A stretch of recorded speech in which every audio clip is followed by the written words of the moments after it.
Hello everyone, this is Just a Dad. Today I'm going to show you how to fix your Keurig K-Duo coffee maker if your add water light is staying on and won't go out. So up here onto the screen, if your add water light will not go out, I've got one opened up here. I'll show you where that sensor is. So around back, when you start to get around this level, your add water light should come on. If your add water light's coming on way up in here, there is a problem. Okay, so before we take it apart, try something real simple. Take your filter off. You may or may not have this short handle filter with a carbon filter. The carbon filter just may be blocked up, but take it off. Now what I call this priming the Keurig. Take your water tank, fill it all the way to the top, and then lift it on and off about 20 times. That's going to force water. You'll see some water bubbles come up, or air bubbles. That's going to force water down into the tubing, and it might actually take care of your problem before you ever do anything. So again, lift it on and off. Okay, so this coffee maker, you can take it open. I'm going to show you how to do that. I did it in an earlier video, so I'm going to stitch that video into this one. It can be a little complicated, but I'm going to show you.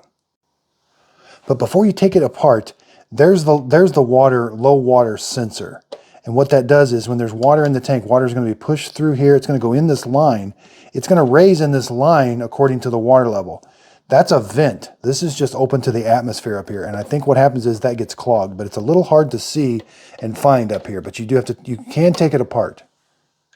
Okay, so I've got the unit unplugged. I've got it turned upside down. There's 1, 2, 3, 4, 5 screws. I took these rubber feet off. There's no screws underneath the rubber feet on this one. So I'm going to take out these 5 screws. They're Phillips.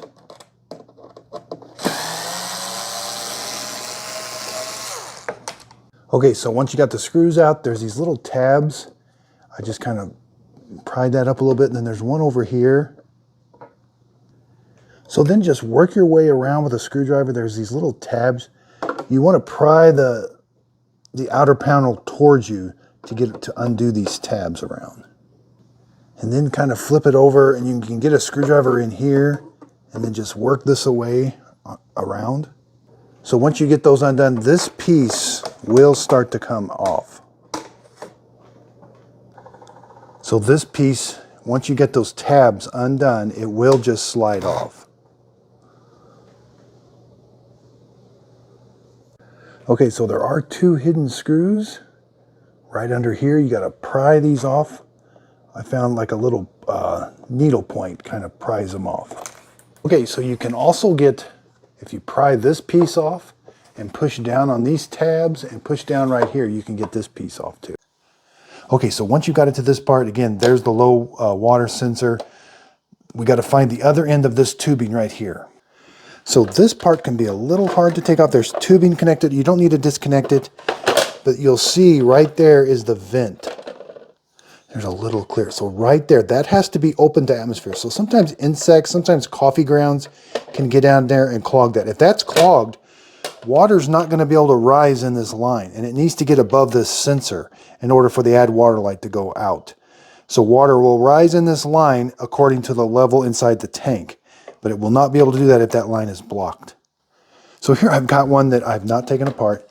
You can see it can be very tricky to get in there and get that out without disassembling it. You might be able to take just this top part off. Again, there are just some tabs that are just there. They might break on you, but you might be able to pry that up just without taking the back apart. And then on the back side, there's 2 tabs right here that you got to get to, and then that will come up. But again, when it's all together, it's going to be really hard. So if you can get access to it, I would take all of this. I would even take this line off possibly, and you could blow just a little bit of compressed air up through there very gently to make sure there was nothing blocking it. So be sure and check out my next video. I'm going to show you how to descale this. So inside here, we've got a water tank that holds water, and every so often we have to descale it. I hope this video helps. Thanks everybody for watching.